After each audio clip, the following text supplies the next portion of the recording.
Hi friends, నమస్తే. Tasty వంటలకి స్వాగతం. నేను మీ కవిత. టేస్టీ వంటల్లో ఇవాళ రెసిపీ ఇన్స్టంట్ గుంత పుంగనాలు. దీనికి కావాల్సిన పదార్థాలు: 1 కప్పు బియ్యం పిండి, 1/2 కప్ సుజీ రవ్వ లేదా బొంబాయి రవ్వ, 1/2 కప్ పెరుగు, 1 పెద్ద సైజు ఉల్లిపాయ, 2 పచ్చిమిర్చి, అల్లం కొద్దిగా, 1/2 స్పూన్ ఆవాలు, 1/2 స్పూన్ జీలకర్ర, 1 స్పూన్ శనగపప్పు, 1/2 స్పూన్ పసుపు, కరివేపాకు, కొత్తిమీర, సాల్ట్ రుచికి సరిపడా, చిటికెడు వంట సోడా అండ్ 3 లేదా 4 స్పూన్లు వంట నూనె. కావాల్సినవి చూసాం కదా. ఇప్పుడు తయారీ విధానం తెలుసుకుందాం. ఫస్ట్ మిక్సింగ్ బౌల్లో బియ్యం పిండి, బొంబాయి రవ్వ, పెరుగు, వంట సోడా, రుచికి సరిపడా సాల్ట్ వేసి అంతా కలిసేలా కలుపుకుందాం.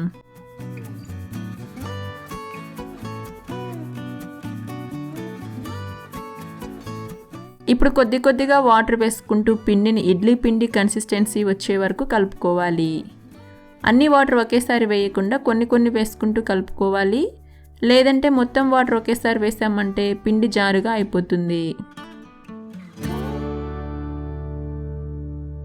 చూడండి, వీడియోలో చూపిస్తున్న విధంగా ఈ కన్సిస్టెన్సీలో పిండిని కలుపుకోవాలి. తర్వాత మూత పెట్టి 30 నిమిషాల పాటు పక్కన పెట్టుకుందాం. ఈలోపు మనం పోపు పెట్టుకుందాం. దానికోసం ప్యాన్లో 2 స్పూన్స్ ఆయిల్ వేసి వేడి చేసి ఆవాలు, జీలకర్ర వేసి దోరగా వేయించుకోవాలి. తర్వాత తరిగిన అల్లం ముక్కలు, శనగపప్పు వేసి కాసేపు వేయించుకోవాలి. చూడండి, ఇవి కొంచెం వేగాయి. ఇప్పుడు సన్నగా తరిగిన ఉల్లిపాయ ముక్కలు, తరిగిన కరివేపాకు, తరిగిన పచ్చిమిర్చి వేసి లో ఫ్లేమ్లో కలుపుకుంటూ 2 నిమిషాల పాటు ఉల్లిపాయలు కొంచెం మెత్తగా అయ్యే వరకు వేయించుకోవాలి. ఉల్లిపాయలు మరీ కలర్ చేంజ్ అవ్వాల్సిన అవసరం లేదండి, కొంచెం మెత్తబడితే సరిపోతాయి. చూడండి, ఉల్లిపాయలు కొంచెం ఫ్రై అయ్యాయి కదా. ఇప్పుడు అందులో పసుపు, తరిగిన కొత్తిమీర వేసి అంతా కలిసేలా కలుపుకొని స్టవ్ ఆఫ్ చేసుకుందాం. 30 నిమిషాల తర్వాత మూత తీసి పోపు మిశ్రమాన్ని పిండిలో వేసి అంతా కలిసేలా కలుపుకోవాలి. మనం పుంగనాలను ఇన్స్టెంట్గా అప్పటికప్పుడు చేసుకుంటున్నాం కాబట్టి కొంచెం పుల్లటి పెరుగు వేసుకున్నారంటే పుంగనాల టేస్ట్ చాలా బాగుంటాయి. అలాగే మీరు పోపు పెట్టుకోకుండా ఉల్లిపాయలు, పచ్చిమిర్చి వీటన్నింటిని పిండిలో డైరెక్ట్గా వేసుకోవచ్చు. నాకు అలా ఇష్టం ఉండదండి, అందుకే నేను పోపులో వేయించి వేశాను. మీకు ఎలా నచ్చితే అలా వేసుకోవచ్చు. మీరు పోపులో వేయించకుండా డైరెక్ట్గా వేసుకోవాలి అనుకుంటే శనగపప్పుని మాత్రం 30 నిమిషాల పాటు నానబెట్టి తర్వాత పిండిలో వేసుకోండి. చూడండి, అంతా బాగా కలిసింది. ఇప్పుడు పుంగనాల కడాయిని తీసుకొని స్టవ్ మీద ఉంచి వేడి చేసి గరిటలో కొద్దిగా ఆయిల్ తీసుకొని అన్ని గుంటలలో వేసుకోవాలి.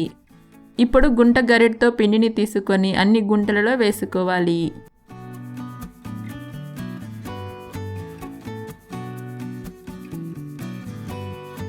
ఈ విధంగా గుంటలన్నిటిలో పిండి వేసుకున్న తర్వాత మూత పెట్టి లో టు మీడియం ఫ్లేమ్లో అడ్జస్ట్ చేసుకుంటూ 2 నిమిషాల పాటు ఉడికించుకోవాలి.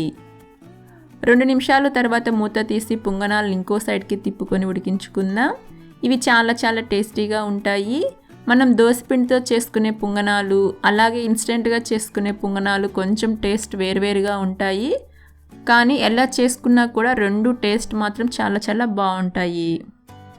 వీటన్నింటిని ఇంకో సైడ్కి తిప్పుకున్న తర్వాత ఇప్పుడు మూత లేకుండా మరో 2 నిమిషాల పాటు ఉడికించుకోవాలి.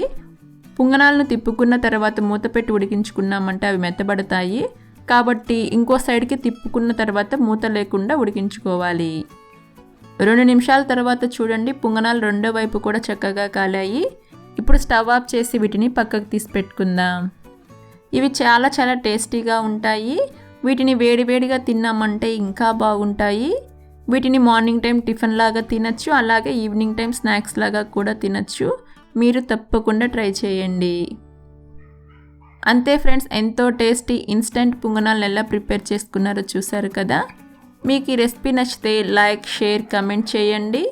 ఇంకా మన ఛానల్ని కొత్తగా చూస్తున్న వారు సబ్స్క్రైబ్ కాకుంటే సబ్స్క్రైబ్ అవ్వండి. అలాగే పక్కనే ఉన్న బెల్ బటన్ ఒకసారి క్లిక్ చేశారంటే నేను ఎప్పుడు వీడియోస్ పెట్టినా మీకు నోటిఫికేషన్ వస్తుంది. Thank you.